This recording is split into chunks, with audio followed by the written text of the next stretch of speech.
रिसोड येथील सराफा लाईनमध्ये की जो आज रिसोडच्या बूथवर जे घडलं आहे की ज्या मतदारांचे नावे गहाळ झालेली आहे त्या मतदारांसंदर्भात इथे निलेशजी निर्वाण आपल्याला सांगत आहेत की त्यांनी पुण्याला जाऊन अर्ज दिला आणि त्यावर काय प्रतिक्रिया आल्या. बोला निलेश.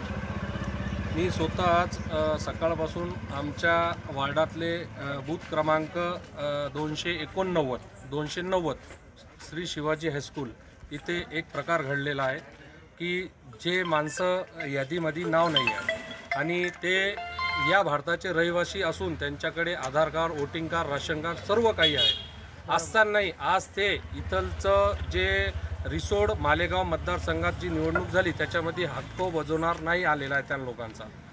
ही जी कोणी म्हणजे आता ज्या लोकांनी बी कोणी केले असेल किंवा यादीची पडताळणी केली असेल, नाव कसे घायल झाले हे आम्हाला आज कळाले. इथं आमच्या बूथवर झालं. असं रिसोडमध्ये किती बूथ असतील हे मी आपल्याला सांगू शकत नाही. इथं आम्ही सकाळी 11 वाजतापासून काही लोक माझ्यासोबत कमीत कमी असं बघणार की 30 जण होते, ते पण 30 ते 90 वर्षापर्यंत होते. असे मी तुम्हाला दाखवू शकतो की व्हिडिओमध्ये पण आहे. मी जिथं होतो, मी सकाळपासून या कामाच्या मागे होतो आणि या सर्व प्रकारची मी निवेदन दिलेलं आहे आपले SDO मॅडमला. त्यांनी आम्हाला सांगितलेलं आहे हे सर्व काही जे आहे SDO मॅडमना आम्हाला सांगितलेलं आहे की तुम्ही एक निवेदन द्या. त्याबद्दल आम्ही दिलेलं आहे. हे आम्ही निवेदन दिलेलं आहे. त्यांनी त्यांची OC दिलेली आहे आणि जितके लोकांचे नाव गहाळ झालेले आहे त्यांचे नाव पण आम्ही दिलेले आहे. असा सगळा जे भोगळा कारभार चालू आहे या मतदारसंघात, हे आम्हाला तरी हे असं म्हणजे जे सांगायचं आहे हे घडायला नव्हतं पाहिजे.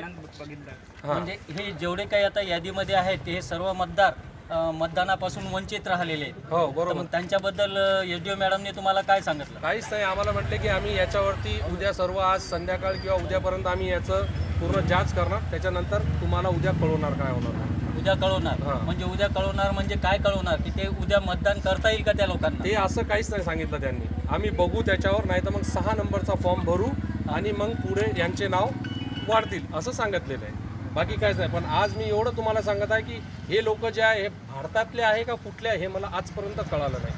कारण की वोटिंग कार्ड भारताचं आहे, बरोबर आहे, राशन कार्ड आहे, इलेक्शन कार्ड आहे. याच्या व्यतिरिक्त काय हे काय कुठून कोणत्या विदेशातून तर आलेले नसतील. पाकिस्तानमधून आणून काय माहीत कुठून आले हे तर मला पण माहीत नाही या कुठून आले म्हणून. बाकी तर मी काहीच बोलू इच्छित. जनतेचं असं म्हणणं आहे की आज त्या यादीमध्ये जे काही 25-30 लोक आहेत की त्यामध्ये 30 वर्ष ते 90 वर्षापर्यंत आहेत की जे एका बूथवर असे रिसोड मालेगाव मतदारसंघामध्ये जे बूथ आहेत त्यामध्ये तर भरपूर काही संख्या निघू शकते की ज्या लोकांचे यादीमध्ये नाव नाही आणि ते ज्ञात आहेत.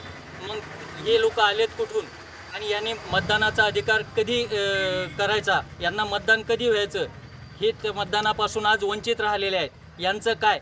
नागरिक आहे.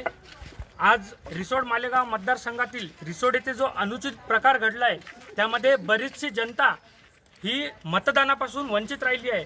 आम्ही बरेच प्रयत्न करतो की 100% मतदान झालं पाहिजे. शासनाकडून पण 100% मतदानाचा ॲडव्हर्टायझिंग केल्या जाते.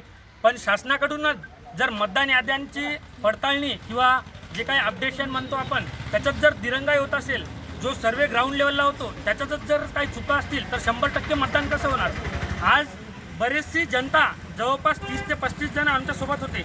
नवरंग मित्रमंडळाच्या कार्यकर्त्यांनी पुढाकार घेऊन त्यांचा जो आवाज आहे ते मीडियापर्यंत आम्ही पोहोचवला आहे की हा अनुचित प्रकार घडत आहे, याच्यावर शासनाने लक्ष द्यावे, एवढीच आमची विनंती आहे.